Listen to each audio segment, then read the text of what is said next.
things that I've said over and over again is that I believe that at this moment we are in a struggle for the soul of our democracy.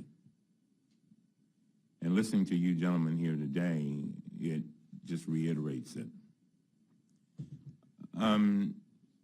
I've said many times to reporters that one of the reasons why we wanted to raise this on a bipartisan basis and raise these issues early is because we wanted to avoid some problems in the future. Can you all help me with that date? So on one side of the date, I guess we are still in a sort of twilight zone, but once you hit that date, certain things happen. Is that right? Well, once he's sworn in. Here are the risks. There's the constitutional risk of emoluments. That if there are any foreign government payments flowing into the Trump Business Organization, he's in violation of the Constitution on day one. So that problem absolutely has to be resolved. There is a global security risk if we have the president's name up on buildings. That exists right now. I hope President Obama is taking appropriate measures to make sure that we do not have Trump installations around the globe subjected to terrorist attacks to the extent we can control that, working with foreign governments. That's going to be a vast expense. So that risk is right now.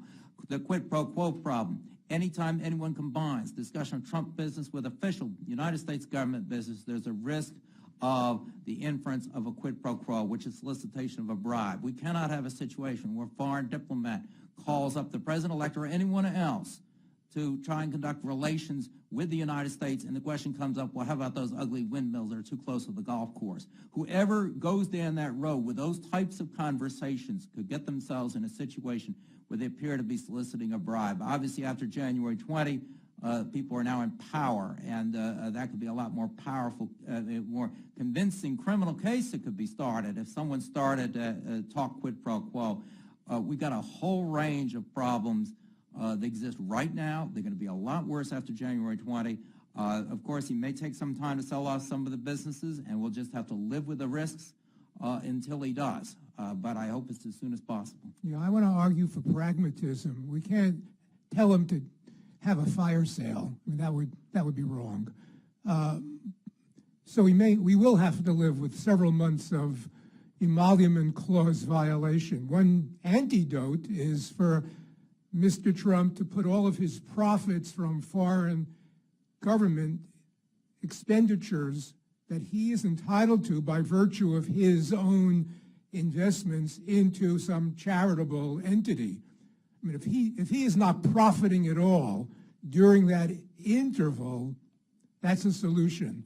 But frankly, you know, if Mr. Trump said today, I will completely divest before summer, I'll take it. And I'll live through the interval happily.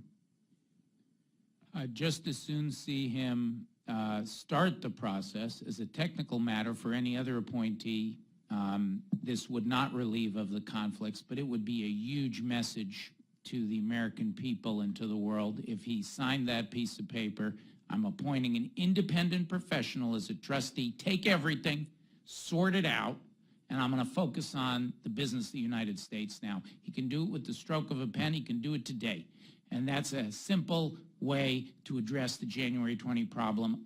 Otherwise, we're going to be in this extraordinary situation of immediate constitutional violation as soon as the president takes the oath of office, if he doesn't take remedial measures. That is unprecedented in the history of the United States. Well, Ambassador Eisen, I want to just follow up on some of the things that you were talking about when you were talking about the Russian situation. I agree with you that there are those who are arguing that there's question as to what the Russians were trying to accomplish, what their motives might have been. My position has been clear. The mere fact that we know it happened is enough that should alarm every single American because it affects all of us. But let me go to Los Angeles Times a while back, had a statement, and it said, I quote, Trump has sought and received funding from Russian investors for his business ventures, especially after most American banks stopped lending to him following his multiple bankruptcies. Now, Mr. Painter, how should Congress obtain the details about Mr. Trump's funding from Russian investors? Well, you would get a lot of it from the tax returns. The problem is that he has to agree, like every other president, to make that information public. If he does not, I have urged that there be an amendment to the financial disclosure rules as I outlined, where you specifically say this is what I am getting in terms of income, this is what I owe to people in Russia, directly or indirectly. I don't care if the debt's at the corporate level or at the personal level. And by the way, on the current 278, it's only the personal debt that is disclosed. The debt at the corporate level doesn't have to be disclosed, and that's where the real estate people put most of their debt because they don't want to be personally liable. So we don't know who is owed what. It's not on that 278. We don't know by country. I think you may end up having to amend the disclosure statutes if it comes to that. But the president should be voluntarily disclosing what every other president has, which is his tax returns, and we would know that information if we had the tax returns, and the American people entitled that information as well.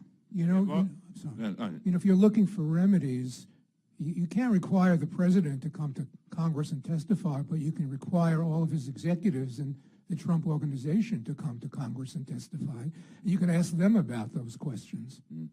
Well, we were trying to do that. That's one of the things that we had asked Chairman Chaffetz to do, to bring folk in so that we could begin to address these things early, and we haven't heard from him.